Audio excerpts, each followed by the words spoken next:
Destiny. Part 2. Beyond the Walls. Chapter 8. Into the Fire. Inside the fortress, every soul stood in tense silence, waiting for the enemy to make their move. The distant thunder of hooves slowly grew louder, a steady drumbeat that echoed across the land, signaling the approach of their foes. Mylo gripped the hilt of his sword tightly, his senses heightened. The enemy began filtering through the same gap as before, their numbers swelling as they poured in, quickly taking formation. The air thickened with anticipation. The commotion outside faded into an eerie stillness, and the oppressive silence within the walls seemed to stretch on for hours, each second hanging like a blade poised to strike. Mylo's heart raced as he scanned the soldiers, his gaze darting to the distant horizon, waiting for the first sign of movement. Finally, the sound of a flag fluttering in the wind broke the silence. A flag bearer stepped forward, waving his banner in a signal. At his command, a group of enemy soldiers marched forward in perfect formation, only to halt suddenly, as if waiting for something. "Archers, take cover," a voice shouted from within the fortress. The command rippled through the ranks.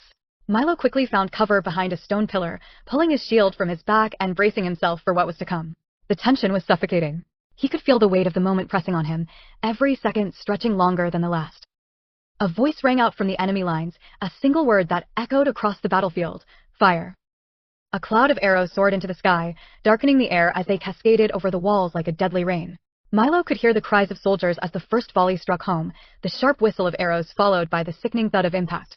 He ducked instinctively as the missiles rained down, but before he could gather his bearings, the barrage was over.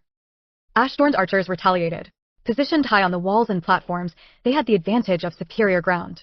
Their arrows arced gracefully through the air, finding their mark among the enemy ranks. Several of the enemy archers fell, but the retaliation was swift. The enemy's archers, undeterred, now fired arrows tipped with fire. The battlefield seemed to ignite as flames licked the sky, and burning arrows rained down, crackling and hissing as they fell. Many of the arrows, either by luck or by magic, were extinguished before they struck. Mylo's heart sank as one of the nearby buildings caught fire, its thatched roof igniting in an instant. But the flames were quickly doused by the swift actions of Ashtorn's townsfolk, their bravery evident as they ran to quench the fire with whatever they could find. Catapults!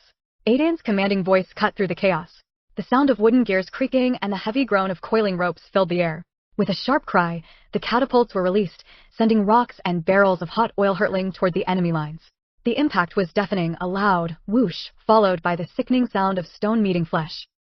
Now, the air seemed filled with arrows in every direction. Mylo could hear them whizzing past, some missing by inches, others finding their targets with deadly precision. The fortress erupted into a frenzy of movement. Soldiers scrambled to move the wounded inside buildings, while others readied themselves for the next assault. Moments later, the shouts from the enemy ranks rang out again. Ladders! Ladders! They have ladders! The urgency in the cry sent a chill down Mylo's spine. Archers were called upon once again, their bows drawn and aimed at the enemy's advancing siege ladders. With precision, they loosed their flaming arrows. Many of the ladders were consumed by the fire before they could reach the walls, but others managed to survive, the wooden rungs rattling as they slammed against the stone ramparts. Mylo could hear the clatter of metal as enemy soldiers began climbing, determined to breach the fortress walls. But Ashtorn's soldiers were ready. Clad in heavy armor, their swords gleaming in the fading light, they met the invaders with fierce resolve. The clash of steel rang out across the walls, a brutal symphony of combat. Mylo's pulse quickened as he heard the battle raging just beyond his position, the sounds of fighting and shouting filling the air. After what felt like an eternity, the enemy began to withdraw. Realizing their assault had stalled, they pulled back, retreating out of the range of Ashtorn's archers. Mylo watched them regroup, a brief lull settling over the battlefield as both sides caught their breath. The tension hung in the air like the calm before the storm, and for a moment, it seemed as though the world had held its breath, waiting for the next clash. Mylo approached the front wall of the fortress, his eyes immediately drawn to the chaos unfolding before him. Burdoc and others were tending to the wounded, their faces grim as they worked quickly and efficiently in the face of mounting casualties. The scene was chaotic, with bloodied soldiers stumbling about, desperate to aid their comrades or find shelter. Mylo couldn't help but think that if the enemy had known the extent of their losses, they might not have paused their attack. "We can't sustain these losses for much longer," Mylo overheard one voice, tinged with panic. "We must ride out and meet them head-on," another shouted, determination in his voice. "Or run and hide," a third voice suggested bitterly. The cries of anguish and despair from the wounded echoed across the battlefield. Many archers had fallen in the brief span of the battle, their absence a glaring weakness in Ashtorn's defenses. But even in the midst of the chaos, there was a glimmer of hope. Men and women, some too old, others too young, rushed forward to volunteer. Mylo could feel the weight of fear and anticipation building in his chest. He understood the fear that gripped these people. Yet, he knew he had less to fear than most. His armor was of the finest quality, his companion Jack was a force to be reckoned with, and the wizard Burdoc stood at his side. Determined to make a difference, Mylo snatched up a fallen archer's bow and joined the other volunteers. Without hesitation, he climbed the stairs leading up the wall, positioning himself near a battle tower by the main gate. From here, he could see the enemy in the distance. Small campfires dotted the landscape, the flickering flames revealing their encampment. It seemed they were preparing for a long siege. 2 hours passed with little movement, but Mylo's vigilance never wavered. Then, a ripple of movement stirred the air. Enemy soldiers began forming up into a long line, their shields arranged to form a near-impenetrable wall. The line began to snake forward, advancing steadily toward the fortress. A distant horn sounded, and the archers on the walls, including Mylo, readied themselves. The tension in the air was palpable as the shield wall neared, and the enemy's mounted archers rode forward, flanking them on either side, adding a layer of protection to the formation. The enemy archers began to fire, their arrows hissing through the air like deadly whispers. Mylo ducked instinctively as arrows sailed overhead, narrowly missing him. His heart raced, but his hands remained steady. When the shield men were within 200 feet of the fortress, Mylo saw them break formation, revealing other soldiers carrying battering rams. Battering rams, someone cried from nearby. Take out the ram carriers. Mylo's eyes narrowed, his gaze locking onto the first of the ram carriers. He drew his bow, taking aim at one of the men carrying the massive weapon, but just as he was about to release, a volley of enemy arrows screamed overhead. He ducked behind cover again, cursing under his breath. He tried again, but once more, arrows rained down, forcing him to stay low. His eyes darted to his side, and he saw Burdoc standing just 20 feet away. Arrows flew past the wizard, but not one struck him. It was as though an invisible shield surrounded him, deflecting every missile with uncanny precision. Burdoc stood there, unfazed, his staff raised high as he muttered incantations in a strange, foreign tongue. Then, without warning, a deafening boom erupted from the staff. The sound reverberated through Mylo's bones, and a blinding light, brighter than the sun, flared to life. The enemy horses recoiled, startled by the sudden burst of energy. Mylo watched in awe as the horses bolted, scattering the enemy lines. Seizing the opportunity, Mylo and the other archers quickly turned their attention to the battering rams. With a coordinated effort, they managed to stop one of the rams in its tracks, the enemy's advance faltering for a moment. But before long, the horsemen regained control of their frightened mounts, and the second ram began to move forward again, its momentum unstoppable. Mylo's heart pounded in his chest as he realized the battle was far from over, and the enemy's resolve had only hardened. Burdoc, the horsemen return. Use the spell again, cried Mylo. Magical energies need time to replenish. Just do your best and don't get hit. We shall try something else in the meantime, said the wizard. Burdoc stooped low, his movements calculated and swift as he made his way toward Mylo. His face was set in concentration, eyes scanning the battlefield, before he reached into his bag and pulled out an oversized arrow unlike anything Mylo had ever seen. The shaft was thick, the fletching rough, and attached to the back of the arrow was a burlap sack, neatly tied. Here, Burdoc said, handing Mylo the strange weapon. Shoot this at those horsemen there. Aim 10 feet over their heads. What is this? Mylo asked, inspecting the peculiar arrow with a furrowed brow. There will be time for questions later, Burdoc replied tersely. He struck a match and lit the fuse on the sack, which began to sizzle. Quickly, fire the arrow. Without hesitation, Mylo notched the arrow to his bow and pulled back, aiming high over the advancing horsemen. The bowstring twanged as he released, and the arrow arced into the sky. It exploded in mid-air with a deafening burst, sending a brilliant red cloud billowing above the enemy ranks. From within the cloud, magical fire arrows rained down upon the horsemen, streaking through the air with deadly precision. The fire spread like wildfire, scorching and burning the enemy, sending at least 20 of the riders into a panicked retreat. The battlefield shifted in that moment, giving Ashdorn's archers a brief advantage. They loosed more arrows, targeting the battering rams with renewed vigor, but the enemy's assault didn't relent. The battering rams continued their relentless march toward the fortress doors. With a heavy thud, one of the rams struck the doors, followed by another. The third hit sent a violent tremor through the fortress walls.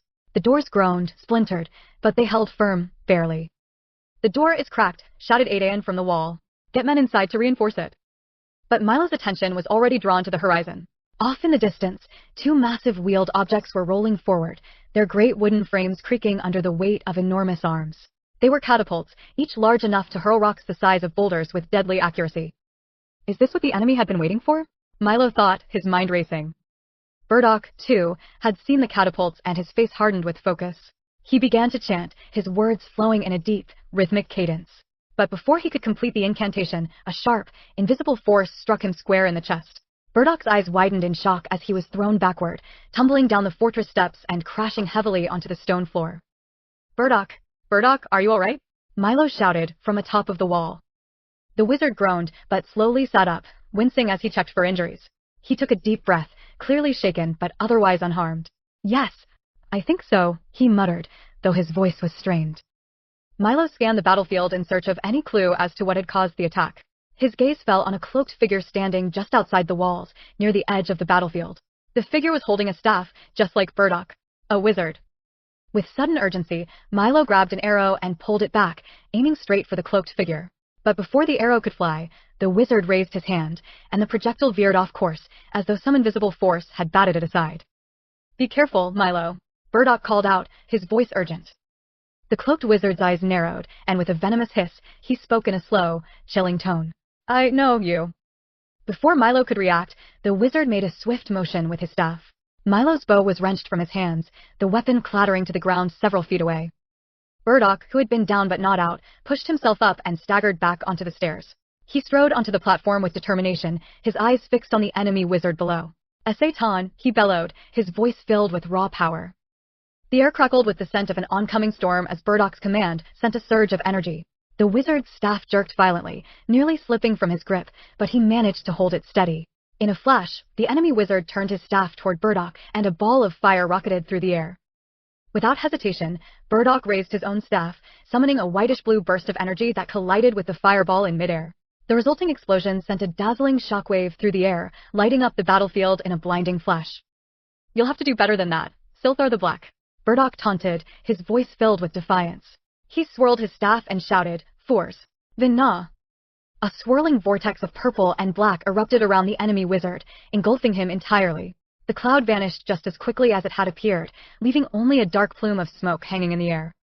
Burdoc's legs buckled, and he collapsed where he stood, his breath coming in ragged gasps. Mylo and the other archers watched in stunned silence, unable to comprehend the sheer magnitude of the magical battle they had just witnessed. Burdoc! Mylo cried, rushing to his side. Are you all right? What just happened? I will be fine, Burdoc panted, struggling to catch his breath. Did the spell work? Mylo glanced around, trying to make sense of the situation. I'm not sure. The other wizard is gone, vanished. Burdoc nodded slowly, his chest rising and falling with exertion. Good. He's been teleported, probably miles away. A place where he can do less harm. He paused, sweat beading on his forehead. Forgive me, Mylo. The spell takes more energy than I can afford. Mylo glanced toward the battlefield, where the catapults were closing in. We'd better get down. The catapults are approaching. Burdoc grunted, still gathering himself. Yes, let us get moving. They hurried down the stairs and sought shelter, the tension rising as they braced for the impact of enemy fire. The catapults inside the fortress had already taken their positions, firing the massive rocks flying through the air toward the enemy's machines.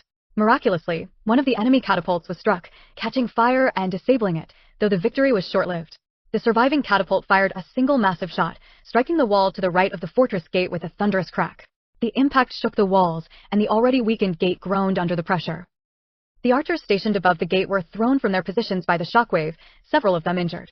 Mylo watched helplessly as the remaining archers fired desperately, trying to stop the advancing enemy soldiers and mounted archers who were making their way toward the unmanned battering ram. Another volley from the fortress catapult sailed wide, narrowly missing the soldiers and their ram. The enemy infantry, undeterred, took control of the battering ram and advanced once more toward the fortress door. The remaining archers on the wall loosed their arrows, thinning their numbers, but it was too late to stop the inevitable. Brace the gate! Adain shouted from the wall, his voice filled with urgency. As the battering ram struck the door for the second time, the force of the blow sent a terrible shudder through the wood. The door cracked badly, and with a final, crushing hit, the wood splintered into shards. The great doors of Enkad were flung wide open. The fortress is breached, the king cried out, his voice filled with both dread and resolve. We must ride out and meet them. The call was given, and within moments, horsemen gathered near the back postern gate, ready to charge into the fray. Meanwhile, heavily armored soldiers and pikemen moved to fortify the damaged main gate, preparing for the inevitable clash. By the time Burdoc had caught wind of the plan to ride out and meet the enemy, rather than wait for reinforcements, his strength had returned. He summoned his horse and rode toward the king and his forces. You must wait. Wait for the reinforcements, pleaded Burdoc. "There is no more time for waiting," the king shouted back, his voice hard and commanding. He spurred his horse forward, leading his men with unshaken resolve. "We'll need every able-bodied man who can ride, including you." "The reinforcements should arrive within the hour," Burdoc protested, his voice thick with urgency. "We can hold them off until then." The king's eyes blazed with determination. "You can join us or stay out of our way. Our decision is made." With a grimace, Burdoc relented, spurring his horse into action. Adain sounded the horn, signaling the charge, and the cavalry surged forward. Mylo, Jack, the horse and camel riders, Burdoc, and Apex rode out through the back gate, forming a V-shaped attack formation as they surged toward the enemy lines. Burdoc led from the front, raising his staff high. As he did, his magic swept through the battlefield, scattering the enemy's mounted archers and blinding them with a burst of searing light. The disoriented horsemen became easy prey for Erringcad and his men, who struck with precision and speed. Meanwhile, Mylo and Jack flanked a group of enemy infantry, cutting them down as they attempted to regroup. The enemy horsemen, however, soon regained their footing. Their numbers were overwhelming, and they pressed forward with brutal force, driving Ashtorn's forces back toward the fortress gates. Ashtorn's army was beginning to suffer heavy losses, too many to count. More enemy forces had arriving alongside the catapults. It was clear they would be unable to hold out much longer. Erringcad, his face etched with worry, considered sounding the horn of retreat. Mylo had narrowly escaped death twice, and Jack's armor was dented and battered from the onslaught. Adain, bloodied, was pierced through the shoulder by an arrow. The camel riders, lightly armored, were slaughtered in droves. The fighting dragged on, relentless and brutal. The king, grim-faced, prepared to signal the retreat when a shout pierced the chaos. "Look, to the southwest. Elephant riders." "The reinforcements," breathed Burdoc. One by one, the enemy took notice of the thundering rumble in the distance. The elephants were massive, their great bulk dwarfing even Jack's imposing form. Many of the beasts carried multiple riders, 3 or even 4 men per elephant, armed with bows, spears, and the raw power of the beasts beneath them. The elephants were armored in brilliant brass and steel, their riders expertly guiding them with practiced ease. The enemy's attention shifted, drawn to the mighty elephants as they charged onto the field. In an instant, Ashtorn's forces took advantage of the diversion, regrouping and flanking the enemy from both sides. Burdoc, seizing the moment, raised his staff and uttered a powerful incantation, which he would call Paralyzing Thunder. The ground shook, and a wave of energy shot across the battlefield. At least 100 of the enemy's soldiers froze mid-motion, temporarily paralyzed by the spell. Chaos erupted as others fled in all directions, disoriented and in disarray. COL archers fired at the approaching elephants, but their arrows bounced harmlessly off the armored beasts. The enemy, realizing they were losing control, fell back to their encampments. Ashtorn, bolstered by the elephants, pressed the advantage and gave chase, pushing the enemy from the field. It wasn't long before the last of the enemy forces was driven off. With the battle won, the allies returned to the fortress. The king, Adain, Burdoc, and a few high-ranking officers rode out to meet the elephant riders. As they approached, the leader of the elephant army lowered a ladder from his massive mount and climbed down to meet them. He was a tall man, his dark skin adorned with a feathered headdress and vibrant, flowing garments. Burdoc stepped forward and shook the man's hand with a deep, respectful nod. "This is Samatoro on Lawn from the lands you call Gazong," he said, turning to the king. "And this is Erringcad, son of Nemeshad.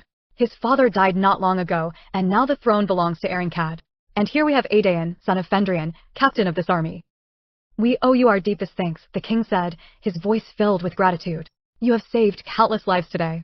We would offer you gold as payment, but my father hid our national treasures and told no one of its location. Money is not what we want. We were promised your allegiance. The wrath of the COL forces will be upon us now. And our allegiance to you? We never made such a promise," interrupted Erringcad. "We have our own troubles here. We are already stretched thin." "Burdoc, what is the meaning of this? You gave us your word that if we came to their aid, they would come to ours. Are you trying to make fools of us?" "I thought the words of a wizard could be trusted," shouted Samatero. "I did give you my word, but I never had the chance to discuss the matter with," said Burdoc. "You would all be dead if we did not come and fight for you," interrupted one of the elephant riders. "Death might be preferable to owing allegiance to savannah dwellers," shouted Adain. Bickering broke out amongst them all. Memories of days gone by when the southern people were much less civilized were recalled. In return, they brought up the taking of resources from the southerners. Battles and sieges which took place before any of them were born were recalled by both sides. Burdoc, holding up his arms, positioned himself between the two forces. "Don't you see?" he cried, trying to calm the two sides. "Now you have a common enemy. One that, alone you cannot defeat, but only together can you stand against this empire. You must unite. You have proven the truth of that on this day. Ashdown was divided, but camel riders from the south, special guard from the northeast, and horsemen from all corners all came together from these divided lands, and together with you, elephant riders from Gazong? Who would ever have imagined?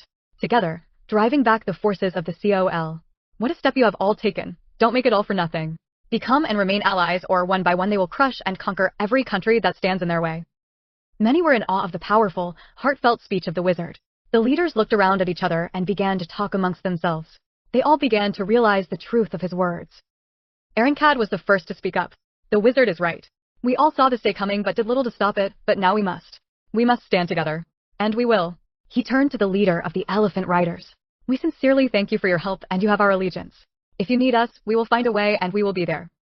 Many were moved and cheered and shook hands, even hugged their former rivals. The elephant riders were offered to spend the night before their journey back.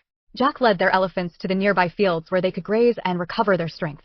The wounded were brought into the fortress and treated, and the dead were buried in shallow graves until a proper burial could be given. Burdoc came over to Mylo. I have a few things for you. Take these. They are the last of the elixirs that I have. And these. These are beads of warning. They are quite hard to come by. Keep them close to you at all times. And this. He handed Mylo a golden necklace. Mylo took it and began to put it on. No, no, exclaimed Burdoc. Only wear it when you are in fear for your life should you wear it. But keep this also within reach. I understand. Thank you, said Mylo. You are leaving, aren't you, Burdoc? Yes. I must go and bring my Meredith to safety. I pray there is still time. I hope you will stay here in Ashdown for a while, at least until they rebuild. I should be able to get a message to you when I arrive home. Burdoc lowered his voice and looked to see if anyone might be listening. And if you would help me with the balloon. I will need a small barrel of oil for the journey back. Do not be seen. I will meet you there. Mylo rode back to the old fortress, where he found Burdoc waiting for him. Together, they began unfolding and setting up the large, intricate balloon. I appreciate the help, Burdoc said as he worked. This is exceedingly difficult to do alone. Mylo looked up at the balloon. Do you think the COL will return? Without a doubt, Burdoc replied.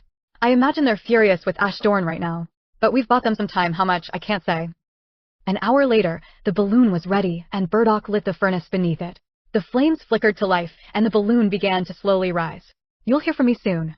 Burdoc called over the hum of the furnace, adjusting a lever. Goodbye, my young friend. Take care of yourself and take care of Jack. Goodbye, Burdoc. Goodbye, Apex. Mylo shouted, watching as the balloon lifted into the sky, its silhouette disappearing into the clouds. In the days that followed, the elephant riders left, and repairs to the fortress began in earnest. Inquiries were made about Burdoc's whereabouts, but Mylo could only say that his wizard friend had returned home. Meanwhile, Erincad, Adain, and the elders worked tirelessly to devise a plan for the inevitable next attack. They considered moving everyone further south to a better fortified stronghold. The idea gained some traction, but many details needed to be worked out before it could become a reality. It was a warm but breezy afternoon when Mylo saw Whitfurrows, the old wizard, resting high up on the fortress turret. Suddenly, a flock of crows flew overhead from the southeast, their cawing sharp and loud. Whitfurrows was startled and leapt to his feet, grabbing his cane as he did. He stood motionless for a moment, listening closely to the sounds around him. A cool wind washed over him from the west, followed by the distant howl of a coyote, or perhaps a dog. Meaning this has, he muttered, as if speaking to himself. He stood there, trying to decipher the meaning of the signs he had just experienced. Good this is not, he said, his voice trembling with urgency as he carefully made his way down the stairs. Mylo was finishing up the cleanup of one of the destroyed houses when he saw Whitfurrows hobbling toward him, his cane tapping frantically on the ground. Ulgrim, Ulgrim, the old wizard called, his voice strained. What is it? What's wrong? Mylo asked, walking toward him. Danger this way comes, Whitfurrows whispered urgently. For you it comes. Leave you must. Far from here, flee. Mylo was taken aback. What danger? What are you talking about? Your wizard friend, Whitfurrows began, looking around as if to make sure no one was listening. Burdoc? What about Burdoc? Asked Mylo frantically. Told you a wizard I am, did he? Whitfurrows asked with a knowing look. Yes, but he said you once were a powerful wizard. I didn't think you still had your magic. True, Whitfurrows said slowly. Much of my power is gone, but some powers remain. Augury, still I have. Fortunate for you, it is. Mylo, unfamiliar with augury, looked on waiting for Whitfurrows to explain. Signs in nature I can read, Whitfurrows explained, his voice low. He glanced around again, his eyes narrowing. Comes for you someone does. Leave now and no one should you tell. Mylo hesitated, but Burdoc told me to stay. I don't want to leave.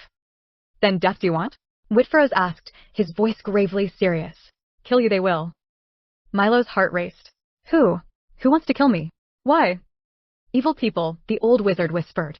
Magic people, of great power. Mylo looked at Whitfurrows, his mind racing. Where will I go? What place is safe?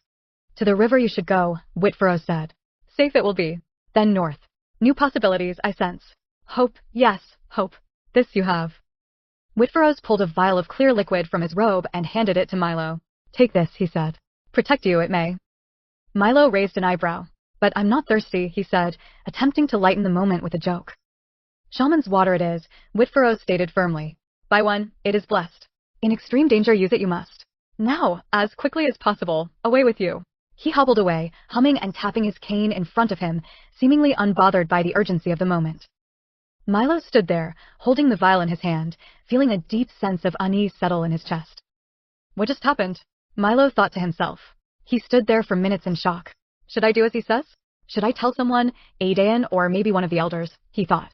Burdoc did say that he used to be a powerful wizard. Mylo knew that if Burdoc hadn't told him, then there's no way he would have listened to the old man. Later on, he went to see Jack, but Jack didn't sense anything, but he did notice the strange behavior of the birds, but didn't think much of it. With great reluctancy, they determined Whitfurrow's warning should be heeded. They made plans to meet northeast of the fortress by a great oak tree within the hour, giving Mylo time to gather up some belongings and sneak away. They met up and made their way to the river shortly before nightfall. As Mylo set up shelter to rest for the night, he felt as if his world was once again being pulled out from under him. Why couldn't Burdoc have stayed for just a while longer, he wondered. Burdoc would know just what to do. At least he still had Jack. And the thought of that was a comfort to him. Weeks earlier, Losgrel and Longfellow had crossed the border into Wolflandia, hoping their fortunes would be better here than in Tyrevent. Their goal was the capital city, a 5-day ride from the border. I hope the king is in a good mood, Longfellow said, a wistful tone in his voice. All I can think of right now is sitting back, watching some good horse races with a mug of beer in hand, or maybe some mead. You'll get your chance, Losgrel replied, scanning the horizon. Once we speak with the king, we can head back and wait for a message from the wizard. Deadwood. If it's still safe, that is, Losgrel added, his eyes narrowing as he surveyed the road ahead. And if it's not? Longfellow asked. I think I see the road ahead, Losgrel murmured, adjusting his grip on the reins. Wouldn't it be easier to take the old rail trail? Longfellow suggested. It leads straight to the capital, doesn't it? Maybe, Losgrel answered, his voice cautious. But that would bring us too close to Raybor. We'll stick to the main road for now. We'll set up camp in a few hours. As they journeyed westward, the terrain shifted from arid sand dunes to rolling grasslands. Clusters of trees became more frequent, and the further they traveled, the thicker the woods grew. To the south, dense jungle stretched, particularly in the southeastern peninsula, where a sprawling rainforest lay largely untouched by humans. The region was home to dangerous creatures, moss lurkers and creepers, waterfowlers, giant snakes, and other sinister beasts, keeping most travelers at bay. The northern region near the old railroad tracks was more hospitable, though caution was still advised. The day was drawing to a close when they found a perfect grove of evergreens to camp in. The trees were thick and offered plenty of cover, their needles rustling softly in the breeze. The ground was dry, and they managed to build a lean-to from a few fallen trees, remnants of a recent storm. Losgrel hesitated at first to start a fire, but the breeze was just strong enough to carry the smoke away from their camp, ensuring they wouldn't be easily spotted. As the fire crackled, Losgrel warmed some jerky, a gift from the camel riders who had escorted them to the border. We're making good time, he said, chewing thoughtfully. At this pace, we should reach the capital in about 3 or 3.5 days.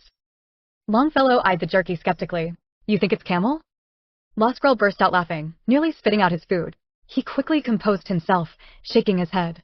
They chuckled for a moment, before falling silent as they gazed at the open sky, pondering what lay ahead. Eventually, exhaustion took over, and they drifted off to sleep by the warmth of the fire. Losgrel was jolted awake by a sharp poke in his chest. Wake! Wake! Up! For men shouted in heavy Fernesian accents, their voices gruff and commanding. All right, Longfellow groaned, sitting up with a start. Losgrel's heart sank as he saw the weapons drawn, 4 men, each with a sword or knife aimed at them. His own weapons had already been taken. A surge of shame washed over him. He had let his guard down too easily during the night. You're foreigners, one of the men sneered. Not supposed to be here. Longfellow glanced nervously at Losgrel, his distress clear on his face. Losgrel took a deep breath, steadying himself. We've come to speak with the king, he said, trying to remain calm. I have a letter for him in my pack. The men fetched the letter. You need to see king. We will take you, said the man as he looked at his fellows. They all laughed and said something in their language. Hands behind back. No funny things. They bound their hands and made them walk behind their horses. The soldiers marched them north until they got to the rail trail. They all turned right, and they were now heading east. Isn't the capital the other way? Said Losgrel. Capital? What means capital? Said the leader. We take you to king. Lucky, we found you before the moss lurkers. About, how you say, 100 of them passed close by during the night. One soldier uttered something in Venusian, and they all laughed. By midday they arrived at the city of Volsacima. Both Losgrel and Longfellow soon realized the men were leading them to Raybor's stronghold. They both knew, with certainty, that Raybor would recognize them from the incident at Tien Mozat, and that their presence here was about to get much more complicated. As they approached the city, the first thing that struck them was the sheer scale of the walls, 50 feet of towering cyan blue stone, engraved with massive Venusian script near the gate. Longfellow stared up at the walls in awe. If this city was so magnificent, he wondered, what must the capital be like? The gates creaked open, and they were ushered inside. The city was a marvel of architecture. Buildings with soaring spires and towering pillars reached toward the sky, their designs elegant and intricate.